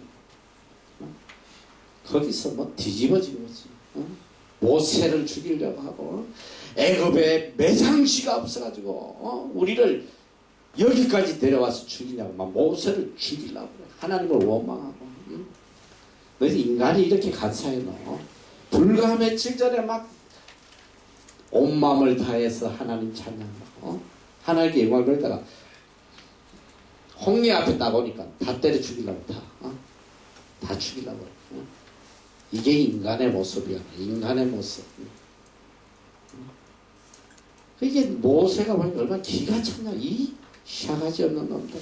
10가지 재앙을 보여주고 그런 기적을 보여주고 하나님이 또 불과 기둥으로 함께 하시면서 여기서 좀 우리가 애굽에서도 하나님이 우리를 구원해 주신데 이까지 뭐 애굽 군대 이 홍해가 무슨 대수냐. 할렐루야 미션입니다. 그랬으면 걔들 진짜 내가 볼 때 그냥 바로 가나안 갔는지도 몰라. 얼마나 기가 차. 그래서 모세가 거기 있어요. 내가 지난번도 이야기했지. 얼마나 모세가 화가 나겠어. 그 하나님을 무시하고 하나님의 존재를 부인하고. 그러니까 너희는 잠잠할지어다. Be quiet, be still. 너희는 잠잠할지어다. 성경에는 그렇게 되어 있어. 성경은 거룩한 말씀이기 때문에 욕을 쓰면 안 돼요. 내가 볼 때 모세가 이랬지 그래. 이 샤가지 없는 새끼. 그랬는지도 몰라. 난 내 같아서 그랬을 것 같아요. 샤! 이따쳐! 이것들이 어디서 방정을 뜨고 있어? 내 같으면 막 그냥 막 포고됐을 것 같아. 잠잠해라. 이제 너희에게 행하실 하나님의 놀라운 일을 보라는 거야. 지금 너희 눈앞에 보이는 이 애국 군대는 영원히 다시 보지 못할 것이다. 그 믿음의 사람 모세 하나 때문에 이스라엘 민족이 살아나는 거예요. 홍해가 갈라지고 여러분이 살아가면서 내가 한때 중고등학교 때 그런 생각을 많이 했어. 야, 이스라엘 민족 이거 똘대가리네. 아니, 어떻게 이렇게 머리가 나쁘냐. 하나님께서 그렇게 애굽에서 기적을 행하셨는데 왜 며칠 안 돼가지고 이래가지고 하나님 앞에 이렇게 악을 행하나. 똘대가리 아니야. 그런데 내가 살아오면서 보니까 우리라면 거기서 모세 이미 죽였는지도 몰라. 내가 살아오면서 보니까 우리가 일생 동안 살아가면서 아무리 어려운 일을 당해도 홍해 같은 그런 어려움을 안 당해요. 그거는 인간의 지식을 보면 끝이었거든. 아무 가능성이 없는 거야. 살 가망이 없어. 아무것도 없어. 앞에는 바다지. 뒤에는 애국 군대가 창 들고 죽이려고 그러지. 무슨 소망이 있어. 다 끝났지. 뒤엔데 뒤엔 끝. 근데 우리들을 가만 보면 그런 사건이 아닌데도 막 하나님 원망하고 난리나. 주여 저를 버리셨나이까. 주님은 저를 미워하시나 봐요. 벨소리를 다 찌끄러대고. 하나님은 나를 사랑하지 않는 것 같아요. 우리 애들 중에 내한테 찾아서 그런 애들이 있어. 뭐 간산시켜줬다고 찾아와가지고 하나님은 저를 버리셨나 봐요. 이지까지는 그래도 좋으신 하나님이었는데 오늘만은 안 좋으시대요. 이 헛소리하고 자빠져가지고 말이죠. 거기서 그냥 어떤 환경을 주셔도 감사해요. 이래서 내가 감사로 채용해 줬을 거야. 다시 추가 모집에 그냥 집어넣어 줬을 텐데. 너희도 한번 봐봐. 이스라엘 민족 욕할 거 하나도 없어. 너. 조금만 어려운 일 오면 하나님 원망하고 불평하고 말이지. 산에 죽네. 이게 인간의 모습이야. 성경은 우리에게 뭘 가르쳐 주는지 알아? 너 믿음이 뭐야? 믿음은 보이지 않는 것을 믿는 거야. 보이지 않는 거. 내 눈으로 볼 수 없고 내 머리로 이해할 수 없고 도저히 받아들일 수 없지만 하나님이 살아계시고 역사하시고 나에게 최고의 것을 행하시는 분이라는 걸 믿는 그게 믿음이란 말이지. 그러니까 어떤 상황에서도 절대 실망하거나 낙심하면 안 돼요. 어떤 상황이다. 아니야, 하나님 이 사건을 통해서 우리를 유익하게 하실까. 할렐루야. 걱정할 게 하나도 없어. 하나도 없어. 요번에도 우리 지금 아주 어려운 일을 당했어. 빌딩에 이미그레이션이 2층을 사는데 지금 10년 됐는데 요번에 만기가 돼가지고 2년을 이제 연장하는데 이 녀석들이 그 빌딩에 대한 뭐 레포트를 빌딩의 강도 이 나라에 지진이 있고 하니까 그걸 해달라고 그거 조건으로 연장한다는 거야. 그래가지고 우리가 이렇게 2군데 이렇게 기술자들을 데려다가 견적을 받아봤는데 한 군데서는 이렇게 좋은 점수를 자기들이 내줄 것 같다고 그러는데 돈이 좀 비싸서 한 5,000불. 요 한쪽은 돈이 좀 샀어. 5,000불. 그래서 내가 싼 데다가 했더니 이놈이 아주 그냥 쓰레기를 갖다가 레포트를 써와가지고 말이지. 이게 7월 말까지 마감인데 이걸 줘야 되는데 줄 수가 없어. 이거 주면 끝인데. 그래서 다른 데 다시 의뢰를 했는데 3개월이 더 걸린다는 거예요. 그래서 우리 제너럴 매니저하고 걱정을 하면서 쟤들이 어떻게 할 건지. 그래서 내가 무조건 보내라. 우리 3개월 더 필요하다. 보냈더니 아니나 다를까.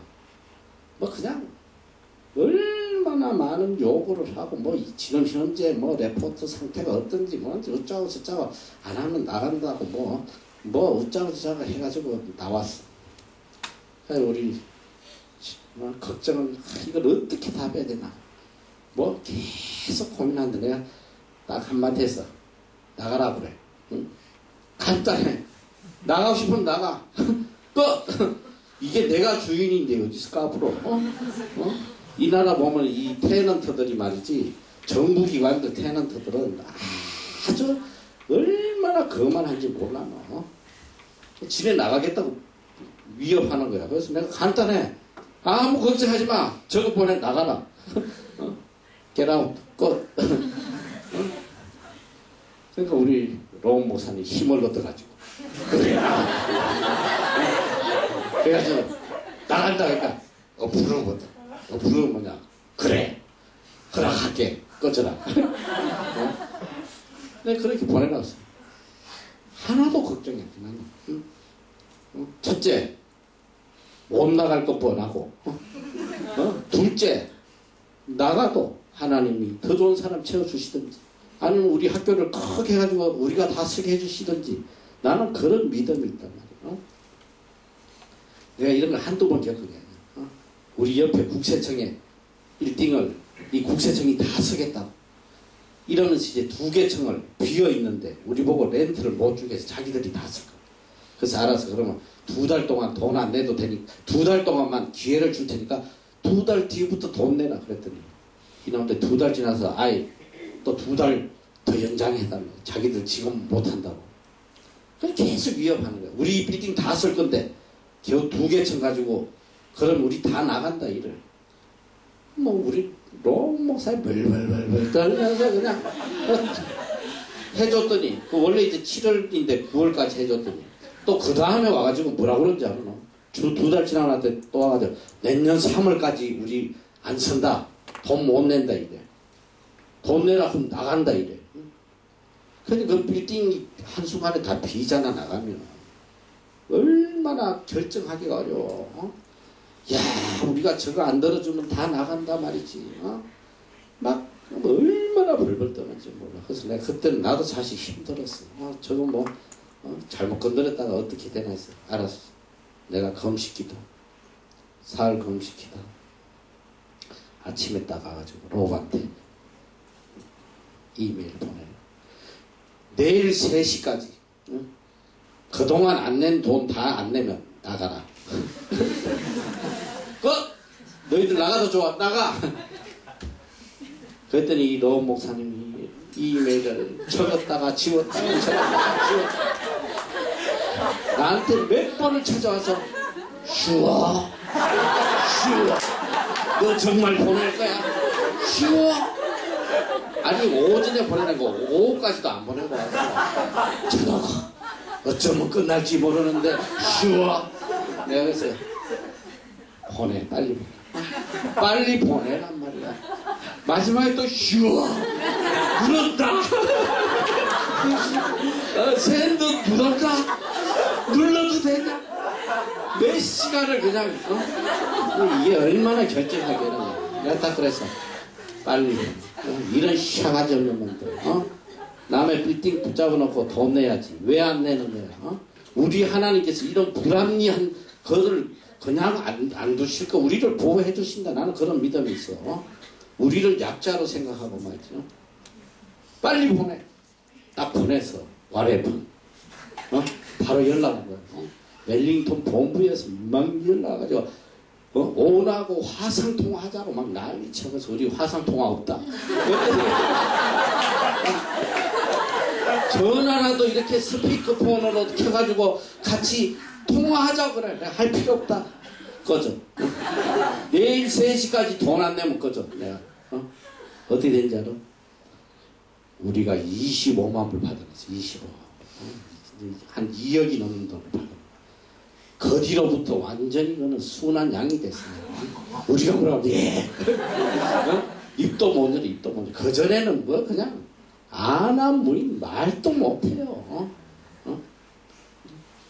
야, 너희들이 하나님을 신뢰해야 돼.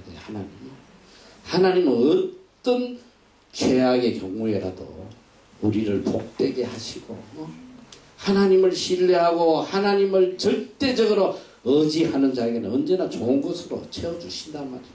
이스라엘 민족이 그런 믿음만 있었다면 홍해 앞에서 야 우리 하나님이 10가지 재앙을 통해서 우리를 구원해 주시는데 이까지 홍해가 됐으냐? 할렐루야 믿습니다 하면 막 그 자리에서 쫙 갈라져가지고 야 너희들 시내산 갈 필요도 없어. 그냥 바로 가나안에 들어. 바로 끌고 다. 그리고 하나님께서 이스라엘 민족은 홍해를 건너서 한 사흘길 가가지고는 또 마라에 가가지고 선물이 나온다고 그냥 또 죽이네 살리네 또 하나님 원망하고. 인간이 진짜 저질이더라고. 홍해까지 갈라주셨는데 선물 나오면 그냥 썩여 먹으면 될 거 아니야. 한약인가 보다. 이거 보약인가 보다. 그러고 땡큐하고 먹으면 될 거 아니야. 거기서 또 그냥 모세를 때려 죽이니 뭐니. 모세가 얼마나 화가 나서 그냥 반석을 그놈들을 못 때리고 반석을 한 번 치면 될 걸 두 번인가 쳤다가 하나님 앞에 엄청 그냥 하나님 앞에 야단 맞고 말이지. 가나안도 못 들어가는 계기가 되는 거 아니야. 진노하다. 인간이 이래요. 그런데 이스라엘 이야기할 거 없어 너희들. 조금만 좀 할렐루야 하나님 찬양한다 난리 치다가 조금만 내 뜻대로 안 되면 그냥 뭐 하나님 원망 불평하고 말이지. 이 구약을 통해서 우리가 뭘 배우냐. 하나님을 절대적으로 신뢰하라는 거야. 이 사건들을 통해서. 이 사건이 주는 교훈이 뭐냐. 하나님을 절대적으로 신뢰하라는 거야. 절대적으로. 하나님의 목적은 언제나 우리에게 최고의 것. 가장 복된 걸 주시는 거야. 하나님의 궁극적인 목적은 광야에서 뒤지는 게 아니라 가나안 땅에서 가나안 땅에서 적과 꼴이 흐린 데서 부족함 없이 하나님과 사는 거 아니야. 하나님이 이미 목적을 정해놨단 말이야.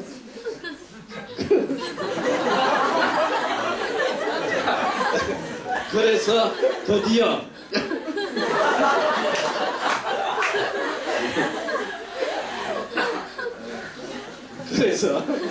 드디어 이제 이스라엘 민족을 데리고 하나님 생각하시는 이거 도저히 교육 안 시키면 안 되겠다.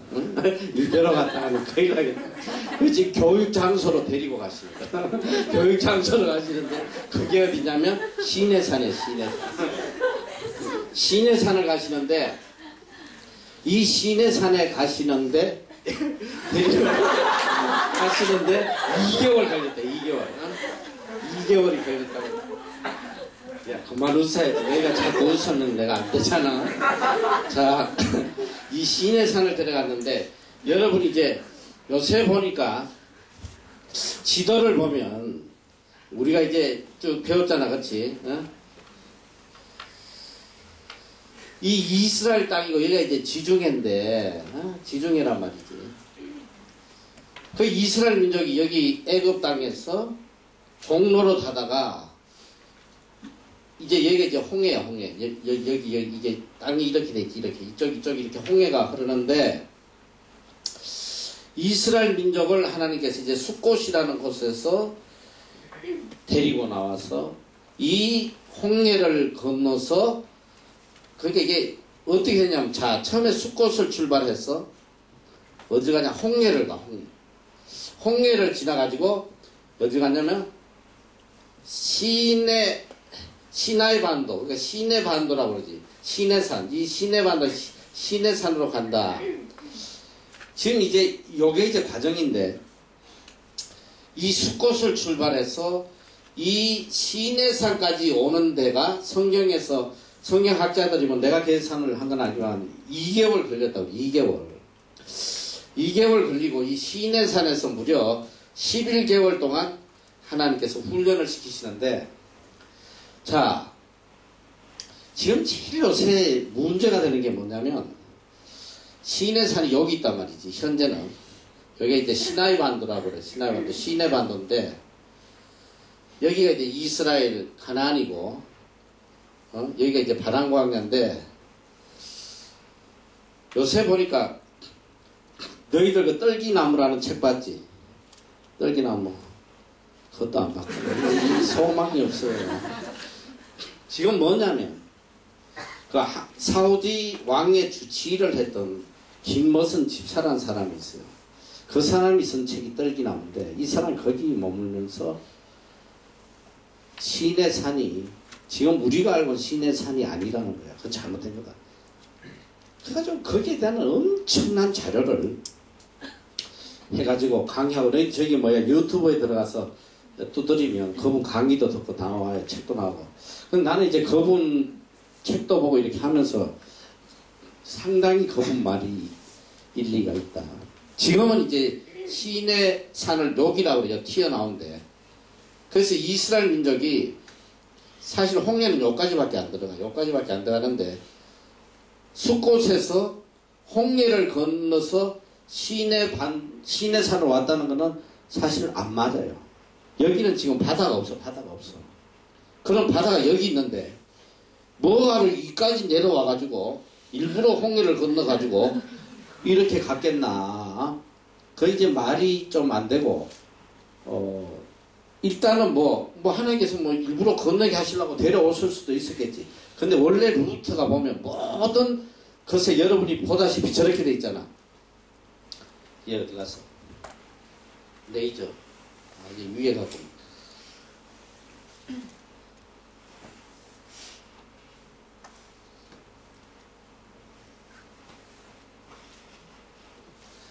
자, 내가 지금 딱 보여주는 데를 잘 보란 말이야.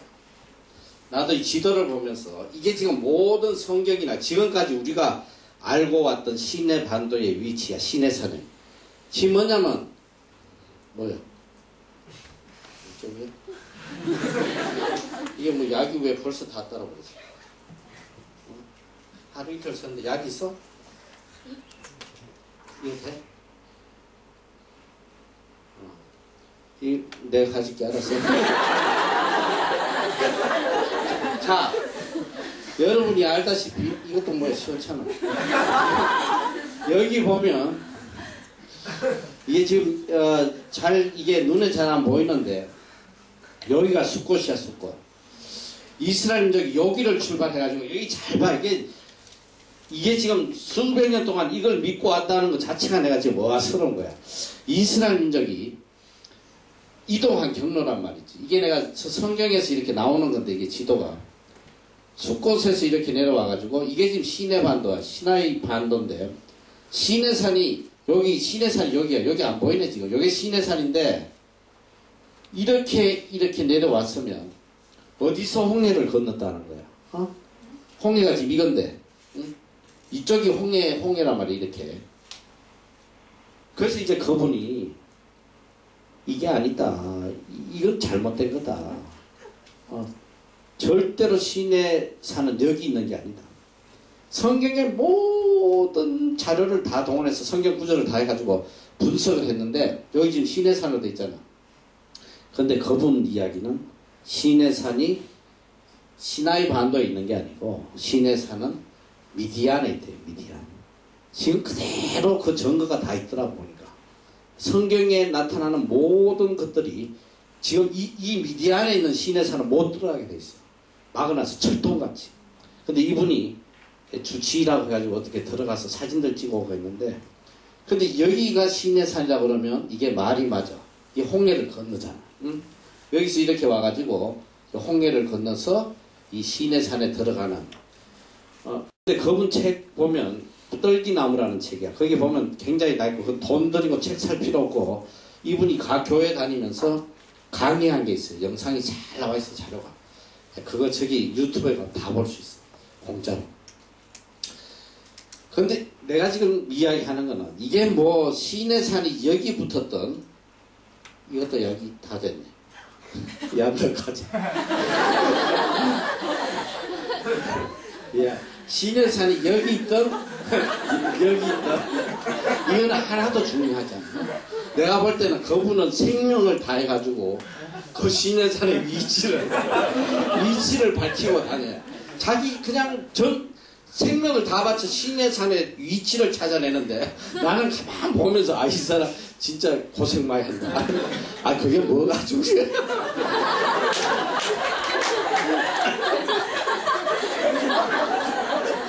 그렇잖아.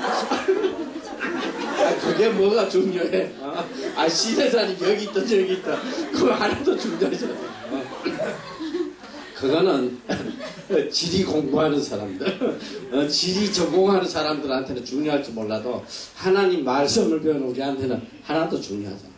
시내산의 위치가 우리 영적인 삶에 무슨 그게 중요하겠어. 시내산에 하나님이 데려갔다는 거 그게 중요한 거야. 알아? 시내산이 어디 붙었다 그게 중요한 게 아니고 왜 시내산에 데려가시고 시내산 하나님께서 뭘 하시는가 그게 중요해요.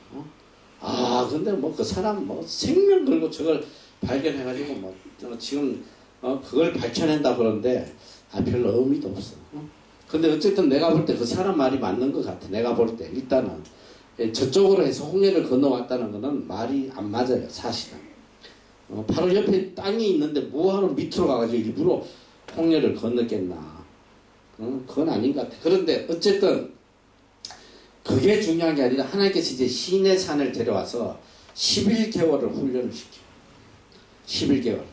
내가 아까 이야기했듯이 한 국가가 구성되기 위해서는 국민과 영토는 하나님께서 가나안 땅 준비해 놓으셨어. 그리고 법을 주시는 하나님의 법, 국법을 주시는 거예요. 그래서 창세기, 여러분이 알다시피 창세기는 제너시스. 영어로 이제 제너시스인데 창이라는 게 이게 연단어거든. 창세기. 창은 뭐냐? 이제 새로 이제 세상을 연다는 거 아니야, 그렇지? 창세기. 그래서 이제 창세기는 영어로 제너시스야. 현대에서 나오는 제너시스 알지? 그게 이런 뜻이란 말이야. 이거 본 따가지고 지네들이 새로운 길을 연다 이런 뜻으로 만든 게 제너시스. 창세기 제너시스. 그래서 출애굽기는 출이 뭐냐? 이 나온다는 거 아니야? 출애굽기. 애굽을 나오는 거다. 그 영어로는 엑소도스라고 해요. 엑소도스. 출애굽기는 영어로 엑소도스. 자, 창세기, 출애굽기, 그 안에 이제 민수기가 들어있어요. 민수기는 뭐냐면 레이기가 들어가요. 창세기, 출애굽기, 레이기, 민수기가 레이기가 들어가고 그 다음 민수기가 하는데 이 레이기는 뭐냐면 영어로 레비티스라고 그래요. 레비티스. 이 레이기는 레위가 뭐냐면 야곱의 12지파 야곱의 12지파 중에 한 지파가 레이야. 레이라는 아들이 그거한데 이 레이기는 이스라엘 민족이 어떻게 하나님을 섬기고 또 이 예배를 어떻게 드리고 제사를 어떻게 드리고 하나님의 자녀로서 지켜야 될 모든 영적인 법을 가르쳐 주신 게 레이기야. 그래서 이 레이기 안에는 우리가 지켜야 될 모든 법들이 이스라엘 민족이 앞으로 가나안에서 하나님께 어떻게 예배하고 그 레이기는 굉장히 세밀하게 무슨 음식을 먹어서는 안 되고 무슨 옷을 입어서는 안 되고 또 뭐 머리는 어떻게 해야 되고 굉장히 세세한 부분까지 하나님께서 다 가르쳐주고 계시죠. 이 레이기는 우리가 읽다 보면 좀 지루해. 그냥 계속 법이니까. 그 하나님 주신 법이란 말이지. 그래서 이 시내산에서 11개월 정확히는 11개월 5일이라고 하는데 거기서 하나님께서 이스라엘 민족에게 법을 가르치 그 다음에 거기서 한 중요한 사건이 뭐냐 성막을 만들었습니다. 하나님 앞에 제사를 지내는 성막을 만들어 가지고 이제 다 법을 훈련시켜 가지고 그 다음에 이제 출발을 하는 거야. 어디를 향해서 가나안을 향해서 출발을 하는 거야. 출발을 하기 전에 레이기 다음에 민수기인데 민수기는 뭐냐면 민수기는 이 백성이자 백성 그리고 백성의 그 숫자를 세인다는 거예요. 민수기. 자 이게 이스라엘 민족은 옛날에는 뭐냐면 이 전쟁을 하기 전에 반드시 하는 게 뭐냐면 머리수를 세요. 우리의 전력이 얼마고 우리의 그 사람이 뭐 얼마나 되나. 자 이제 이스라엘 민족이 가나안을 향해서 출발하기 전에 이제 전열을 정비하는 거야. 민수기 사람의 머리수를 센단 말이지. 그래서 이게 영어로는 넘버야. 넘버. 민수기는 영어로 넘버다. 숫자를 센다. 이제 가나안을 가는 길에 이제 뭐 아말렉도 나올 거고 뭐 이제 전쟁을 해야 되니까 이제 전열을 가다듬고 이제 출발하는 게 바로 민수기란 말이죠. 그 창세기, 레이기, 민수기에서 이제 전열을 정비하고 인원을 세고 난 뒤에 이제 신명기로 넘어가잖아, 그렇지? 신명기. 자, 그런데 여러분이 이제 민수기에 가면 이스라엘 민족이 이제 드디어 전열을 정비하고 가나안을 가는 도중에 민수기에서 엄청나게 악을 행해요. 자, 여기서 우리 지도를 보면, 자, 숫곳에서 시내산까지 2개월이 걸렸어. 2개월이 걸리고 이 시내산에서 11개월을 있다가 이제 이 가나안을 들어가려면, 여러분, 가나안이라는 곳은 원래 그냥 가나안 땅에 아무것도 없고 젖하고 꿀만 흐르는 데가 가나안 땅이 아니야. 이미 이 가나안 땅에는 어마어마한 세력의 7 족속들이 차지하고 있는 거예요. 가나안에 가려면 전쟁을 해서 그들을 다 무찔러야 돼. 그래서 민수기가 그걸 정비하는 거예요. 군대를 정비하고 사람 수를 세고 이제 가는데, 가다 보면 또 다른 많은 민족, 아말렉들도 있고 뭐 그냥 이런 민족들 길을 안 비켜주니까 가다가 이제 계속 전쟁하면서 길을 뚫고 나가야 되는 그런 상황이란 말이에요. 그런데 이들이 이제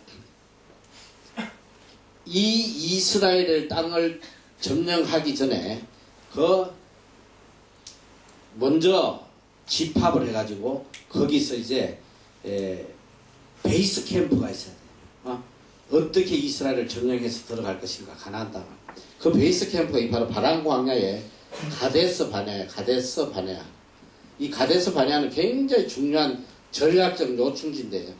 그리고 이 가데스 바네아에서 가장 이 중요한 그들의 이 전투의 그 초점이 되는, 출발점이 되는 길갈인데, 길갈.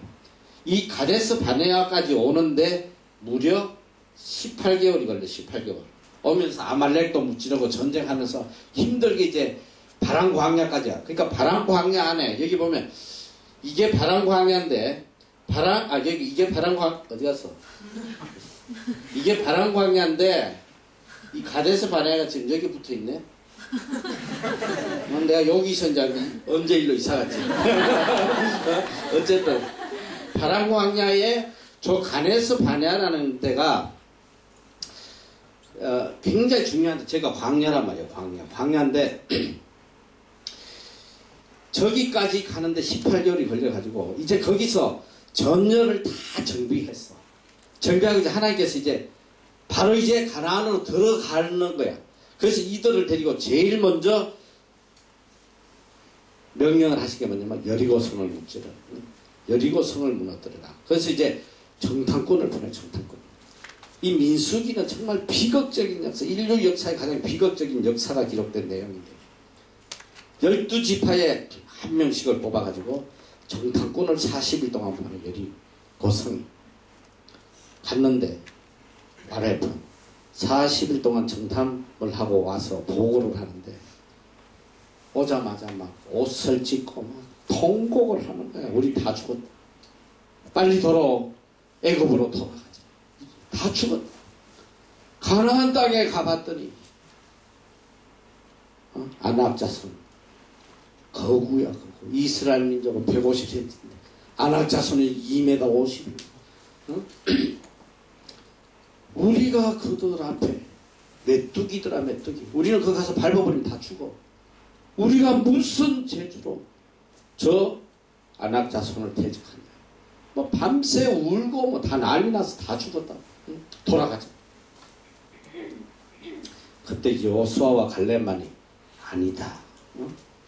저들에게는 하나님이 없지 않냐. 저들은 우리의 밥이다.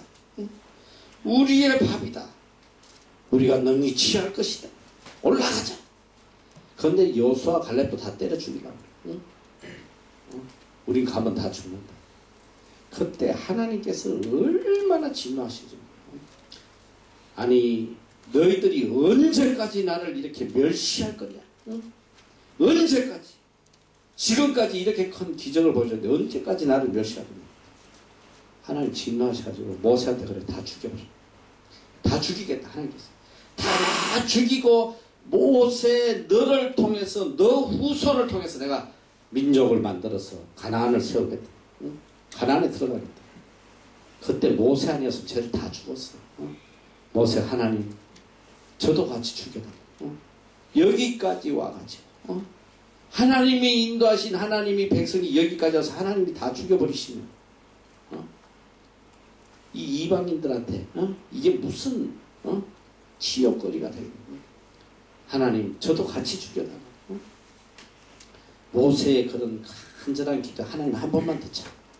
한 번만 더 참으시면서 하나님이 하시는 말씀에서 그래 너희들 여리고를 탐지할 때 40일 동안 탐지했는데 하루를 1년으로 계산 하루를 1년으로 계산 40년 동안 광야로 나가 광야로 내몰았어 파란 광야에서 40년 동안 정확히 뭐 40년 아니지만 그래서 광야에서 40년 동안 생활하다가 하나님 다 죽여버렸어. 다 죽여버렸어. 다 죽였는데 누구만 살려두냐. 애굽을 떠날 때에 20세 이하 때 묻지 않아. 그래서 조금 뭐 20세 이하 요새는 엄청 때 묻어 있지. 그때는 좀 때가 안 묻었나 보지.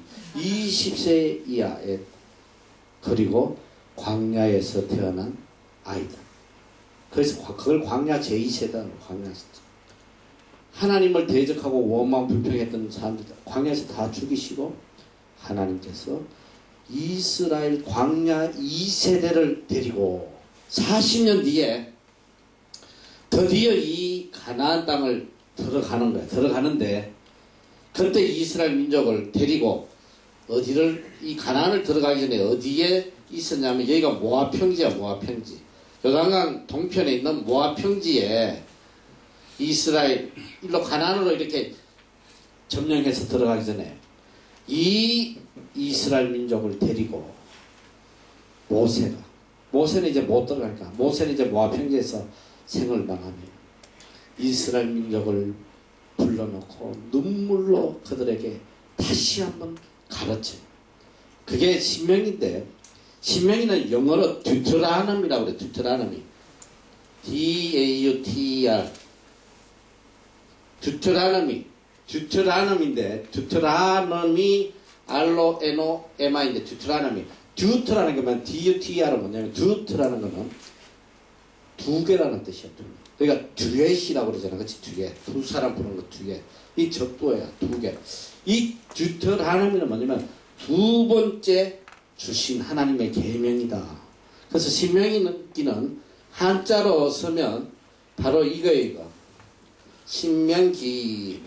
신이 뭐냐면 이 신은 새로운 신이 아니고 이 무슨 신자라고 그랬죠?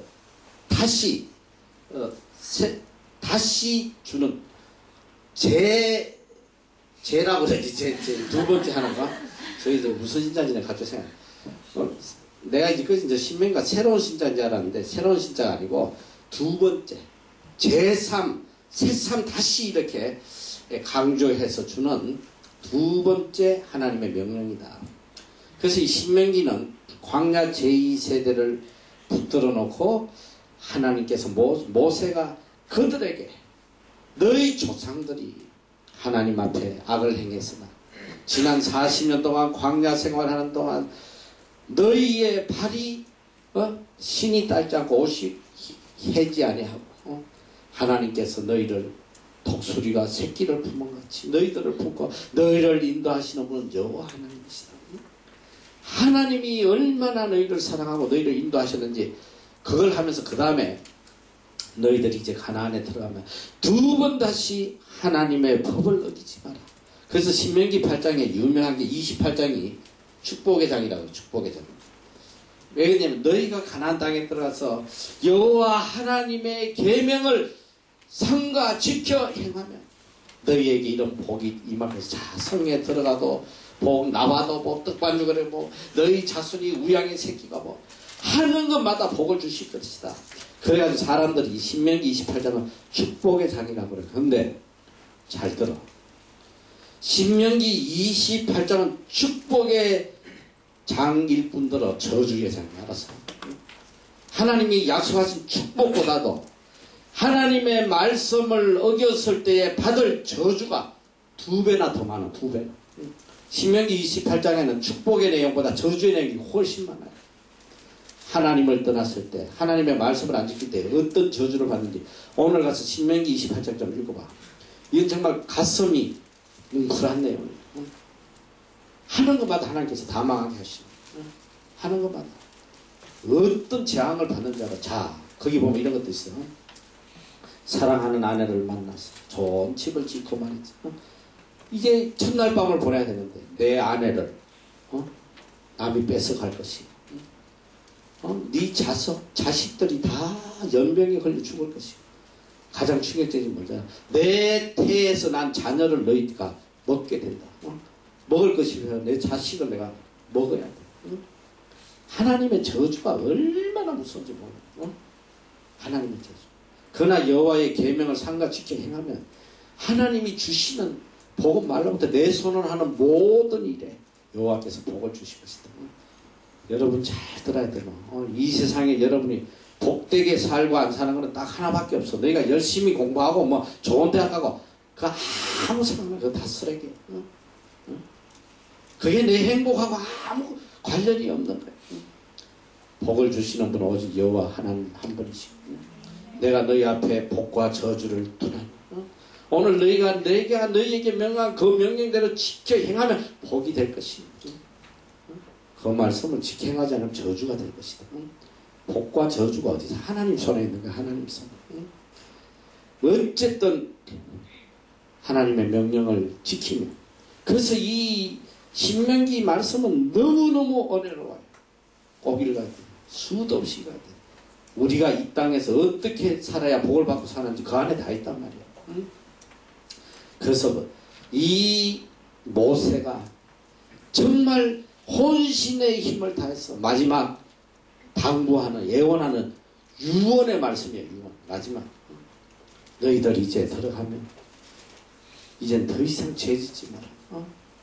너희 선조들이 하나님 앞에 악을 행했다 저렇게 비참하니까 너희들만은 이제 들어가서 반드시 이 계명을 지켜라. 새롭게 준 계명이나 지켜라는 신명기. 그래서 굉장히 은혜스러워요. 그 신명기는 여러분이 꼭 읽어야 돼요. 너무너무 귀한 말씀이에요. 그래서 이 신명기의 마지막이 뭐냐면 이제 모세의 고별 설교를 마치고 모세의 시대는 끝이 나고 이제 바로 여호수아로 넘어가면서 사사시대가 시작입니다. 사사시대. 오늘 내가 여기까지 하는데 다음 시간에 사사시대부터 할 텐데 여러분이 가서 꼭 좀 지금까지 배운 거 성경 좀 읽고, 자, 이 구약이 지금 어떻게 구성된지 잘 알겠지? 지금까지 여러분 뭘 했는지 따라해봐. 창세기, 출애굽기, 레위기, 민수기, 뭐냐? 신명기. 신명기 여기까지 왔다. 지금 여기까지 지금 오고 있는 거. 다음부터 이제 사사시대가 시작된다.